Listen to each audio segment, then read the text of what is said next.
আমি সুজি দিয়ে বরফি বানাইছি। নারকেল গুঁড়া, দুধ, চিনি, সুজি দিয়ে তেলে বা ঘিতে ভাজিয়ে নেবেন। এই দেখুন আমি এখন কাটবো।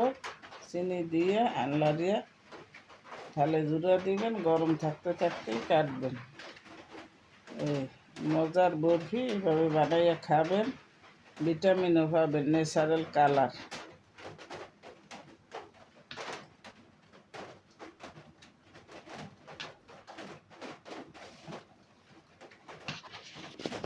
দারুণ মজার খাবার। হ্যাঁ, উঠানো যাবে তো। এই খেয়ে দেখি এই যে কি অবস্থা, কালার সেই এই গরম, দারুণ মজা। এই যে উঠাইছি আমি, দেখুন কত সুন্দর হয়েছে। উপরে গুঁড়া দুধ দিছি, গার্নিশ করছি। দারুণ মজা।